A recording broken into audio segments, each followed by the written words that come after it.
everyone, a couple of weeks ago I went to VidCon. I met some incredible people, had fun times, and I've been very inspired to try out new things.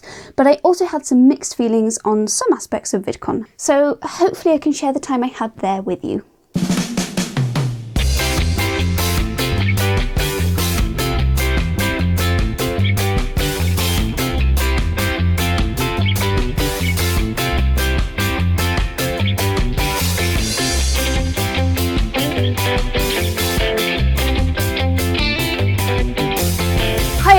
I'm Ines from GeekGurlDiaries, and right now I'm in Amsterdam and I'm here for VidCon Europe.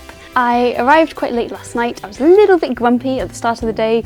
Basically, I'd spent the past 2-3 weeks just working non-stop on different video projects, my DPhil, different things I'm applying for.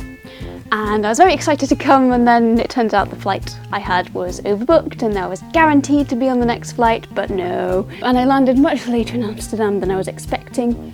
But as soon as I met up with my friend, I forgot all about my grumpiness. I don't like generalising about nations, but I swear I am yet to meet or have a Dutch friend who is not super friendly and super generous, so everything is good. In fact, my friend was really kind to set me up in his girlfriend's apartment, which was very stylish and traditionally Dutch.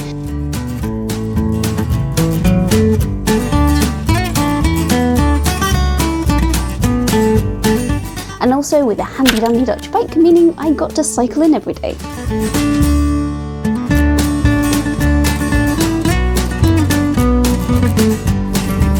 In 400 metres, turn left onto Euro Paper Line.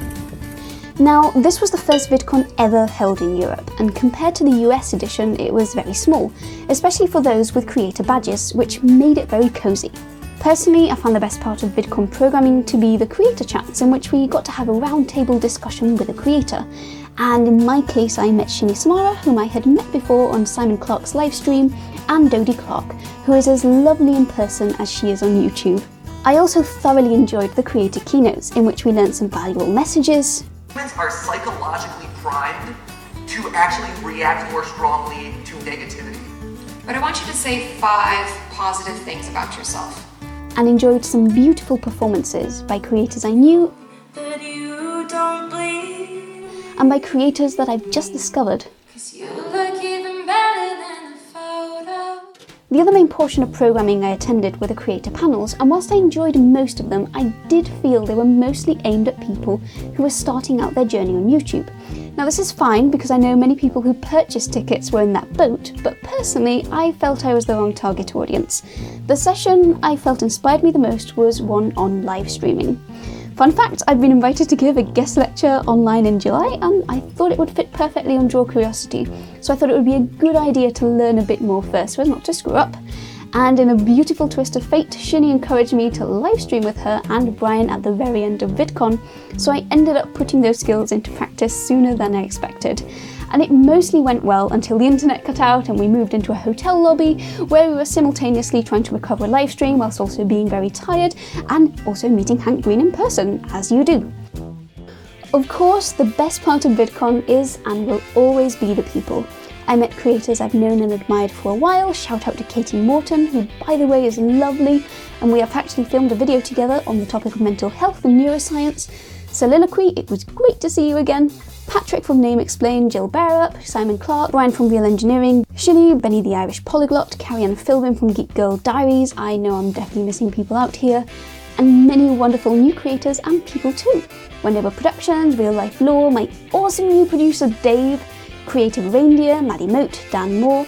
Also shout out to Wouter and Brian, both of you told me you'd be coming to VidCon and you were both absolutely lovely, as well as the other 10-20 people who recognised me.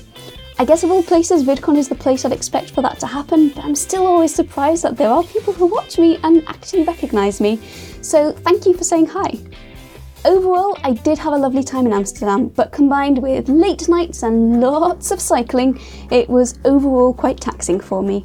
As VidCon progressed, I looked more and more out of it, so here is my last criticism of VidCon.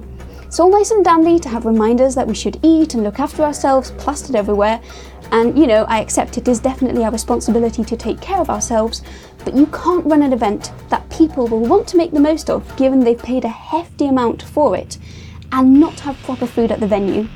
The Creator Lounge had no food, and the only food stall I was able to find was some overpriced hot dogs and sweets. Given the event runs from 9 till 9, coinciding with most normal food opening hours in the Netherlands, I would have expected the conference to have more in the way of food, or a clear time slot that was designated for eating. I'm a Spaniard and I value my lunch breaks, so my suggestion is to shorten interpanel breaks from 30 minutes to 20 minutes and insert an hour-and-a-half break in the middle of the day so that people can go and eat and network and make friends without missing anything or starving. I mean, even Hank was hungry at the end of VidCon. I have food up in my mouth and I'm very excited about it because I've had peanut M&Ms today. I definitely did get a bit loopy towards the end. Denise just insisted that we were going to go to a sex show. But I did have a good time and I did sleep very well the following week. Anyway, thank you so much Amsterdam for a lovely time, and to all of the lovely people I met there, you were all amazing. And as always, thank you so much for watching me, and I'll see you in the next one. Bye.